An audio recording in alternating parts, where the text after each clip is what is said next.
Assalamualaikum warahmatullahi wabarakatuh. Ladies and gentlemen, boys and girls, welcome to my book report presentation. Let me introduce myself. My name is Rafif Putra Taqi Darmawan from 8B, and today I will present a book report titled Project 49 by Jewel Mewengkang.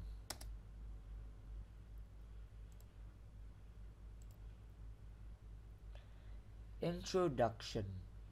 Long time ago, 13 talented people worked for a project disappeared. Now, their children are determined to unravel the mystery. A direct quote from Joel Mewengkang himself. So here's a brief summary of the story, ladies and gentlemen, boys and girls. So long time ago, 13 people with unique talents created the projects. But due to an incident, their office was destroyed along with their projects that they've worked hard on. But now, their children are determined to unravel the mystery of the projects because they are curious about the projects and they wanted to know even more about their parents and about their parents' past careers as a member of the projects. Moving on.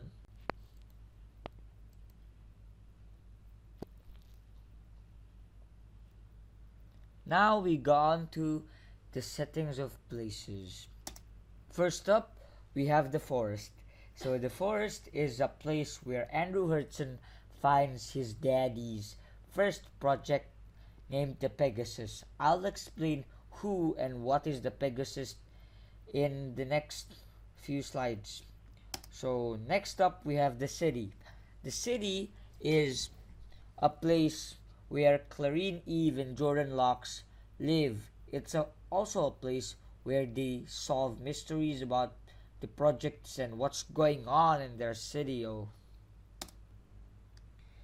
And then we have places like, for instance, we have the abandoned warehouse where Clarine Eve finds the Witch's Robe, which is a project created by Chroma Eve and Herald Heaven.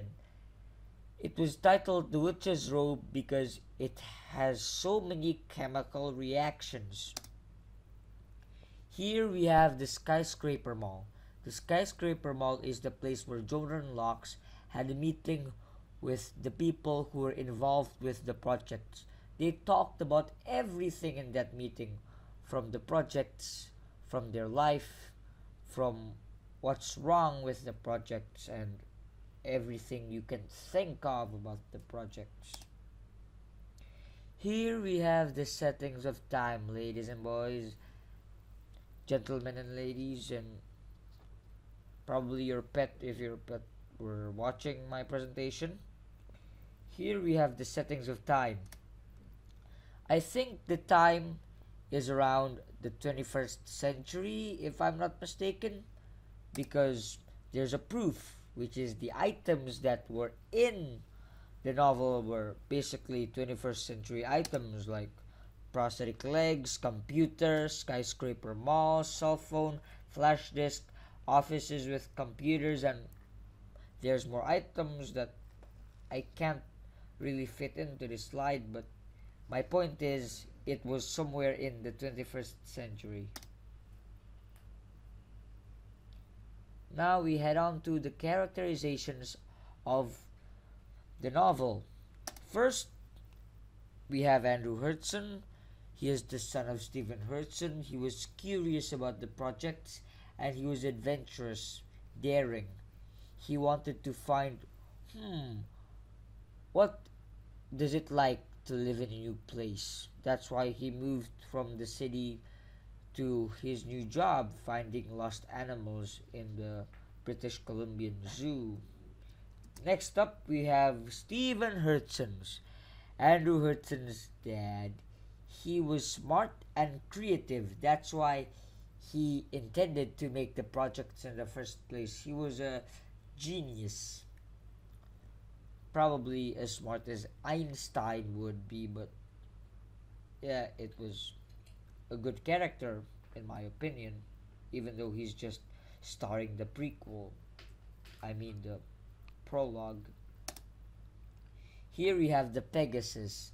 Now let me explain the Pegasus and what it is. The Pegasus is a white horse with prosthetic legs. It was the first project that was ever created, and it was very mysterious. On to the next characters. Here on this characterization is a character from part 2 and part 3. This one is Clarine Eve. She is smart, brave, and also sometimes a bit sarcastic, but she's a nerd. She's smart. She is also brave for a woman, of course. She's very sometimes curious about the projects. She also used to be in the projects, fun fact. And we have Jordan Locks. He was curious about the projects since when the projects arrived, he was too young to join the projects. And he is helpful to Clarine Eve. And together they worked on a team. The difference between part 2 and part 3 in the novels is that part 2 we look into Clarine Eve point of view, where part 3 we go on to Jordan Locke's point of view. On to the next one. Here are the themes and main ideas. The theme is science fiction because technology, all that stuff. Here we have adventure because the main characters tend to find the technologies and going to forest. They go around to their cities, and it's also a mystery because, hey, who knows what happened? There could be a plot twist. There could be anything. There could be anything unexpected. That's why it's a mystery theme.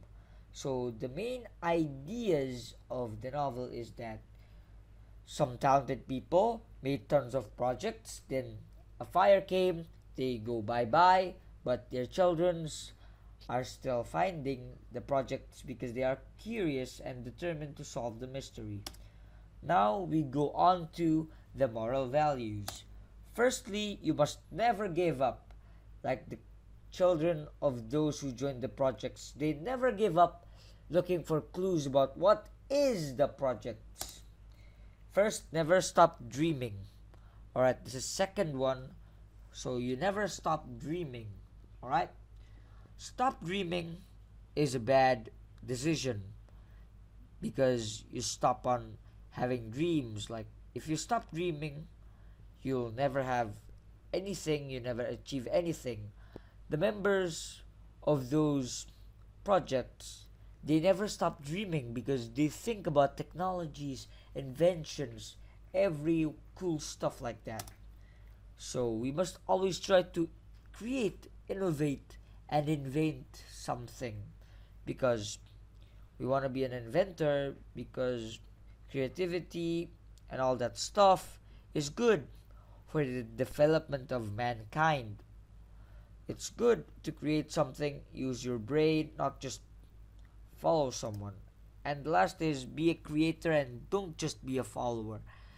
We must try to create something, not just follow something that someone has created over the past years, since creating something indicates that you're smart, you're creative, you're hardworking, and you have all of those good qualities.